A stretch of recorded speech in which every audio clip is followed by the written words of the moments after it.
Baiklah, Assalamualaikum warahmatullahi wabarakatuh. Alhamdulillahirrabbilalamin. Wassalatu wassalamu ala asrafil anbiya wal mursalin wa ala alihi wa sahbihi ajmain amma ba'du. Alhamdulillahirrabbilalamin. Puja dan puji syukur tak henti-hentinya kita panjatkan atas kehadiran Allah Subhanahu wa taala, yang mana berkat rahmat dan karunia beliaulah yang telah memberikan saya kesehatan, memberikan saya kesempatan untuk dapat kembali lagi membuat video ini demi mengumpulkan atau demi mengikuti atau mengumpulkan tugas dari mata kuliah bank dan lembaga keuangan lainnya. Baiklah, perkenalkan sebelumnya, nama saya Kusuma Sastra Juanda dengan NIM 2101020091, mahasiswa aktif Universitas Bina Insan.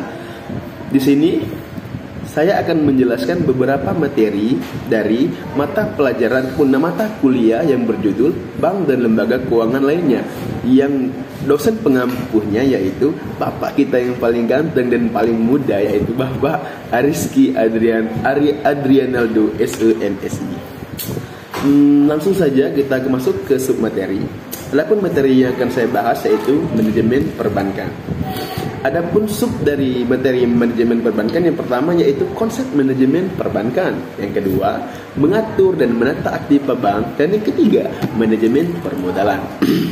Baiklah, langsung saja kita bahas dan jangan berlarut-larut. Yang pertama yaitu konsep manajemen perbankan.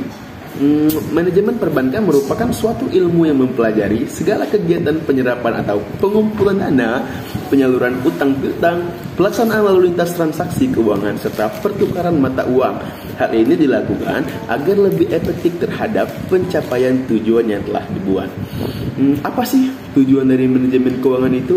Benar, tujuan dari manajemen keuangan yaitu untuk memastikan pasokan dana yang teratur dan memadai untuk masalah tersebut.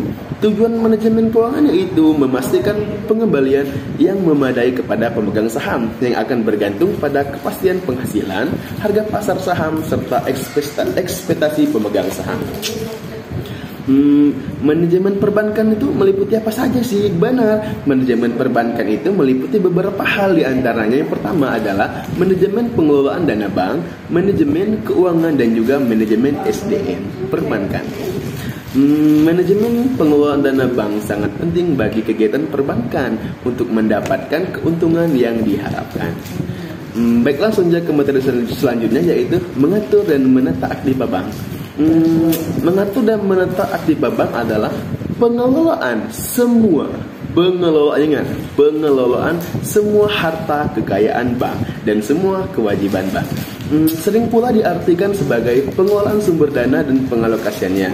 Ya, yang pasti adalah keseimbangan antara dua sisi neraca perbankan merupakan tugas yang rutin dari manajemen bank. Artinya, keseimbangan antara aktiva dan pasifa yang tergantung dalam neraca bank merupakan bagian yang amat penting dalam tugas-tugas manajemen bank tersebut. Apa sih aktiva dan pasifa itu? Baik, aktiva dan pasifa adalah dua sisi gambaran keuangan bank, baik yang berbentuk kekayaan atau harta milik bank, maupun hal-hal yang menggambarkan posisi utang, kewajiban dan modal bank. Keduanya harus mencapai keseimbangan, di mana faktor yang dapat menyeimbangkan di antara keduanya adalah rugi dan laba dari bank tersebut. Baiklah, masalah selanjutnya yaitu manajemen permodalan.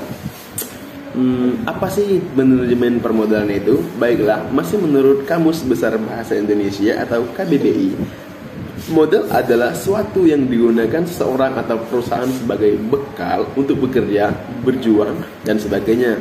Dengan demikian, modal adalah semua hal yang dimiliki, baik berupa uang, barang, aset lainnya yang dapat dimanfaatkan untuk menghasilkan keuntungan dalam menjalankan usaha.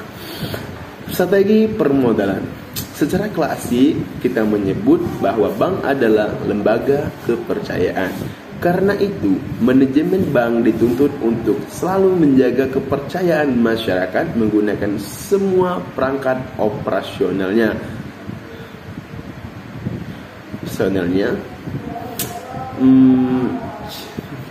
Di masyarakat. Salah satu perangkat yang sangat strategis dalam menopang citra tersebut adalah permodalan yang cukup memadai. Fungsi modal bank. Apa sih fungsi dari modal bank tersebut? Fungsi modal bank pada prinsipnya memiliki 3 macam fungsi utama, yaitu yang pertama yaitu fungsi operasional, yang kedua fungsi perlindungan, yang ketiga fungsi pengaturan. Baiklah, selanjutnya dari 3 fungsi utama tersebut, maka fungsi modal bank dapat disimpulkan sebagai berikut. Yang pertama, untuk melindungi deposan dengan menyangga semua kerugian atau bila terjadi insolvensi dan dilikuidasi, terutama bagi sumber dana yang tidak diansuransikan. Dan yang kedua, untuk memenuhi kebutuhan gedung inventaris guna menunjang kegiatan operasional dan aktiva tidak produktif lainnya. Yang keempat, memenuhi ketentuan permodalan minimum, yaitu untuk menutupi kemungkinan terjadi kerugian pada aktiva yang memiliki risiko yang tidak dapat diperkirakan, sehingga operasi bank dapat tetap berjalan tanpa mengalami gangguan yang berarti. Dan yang terakhir, yang keempat, untuk meningkatkan kepercayaan masyarakat mengenai kemampuan bank itu tersendiri memenuhi kewajibannya yang telah jatuh tempo dan memberi keyakinan mengenai kelanjutan operasi bank meskipun terjadi suatu kerugian. Baiklah, yang selanjutnya, kewajiban penyediaan modal minimum. Kewajiban penyediaan modal minimum bank diukur dari presentase tertentu terhadap aktiva pertimbangan menurut risiko. Sejalan dengan standar yang ditetapkan oleh penempatan bank internasional terhadap seluruh bank di Indonesia, diwajibkan untuk menyediakan modal minimum sebesar 8% atau 8/100. Baiklah, cuman sekian dari penjelasan dari saya. Ada sebuah kata motivasi ataupun kata bijak dari saya, yaitu yang saya kutip dari para orang bijak, ya.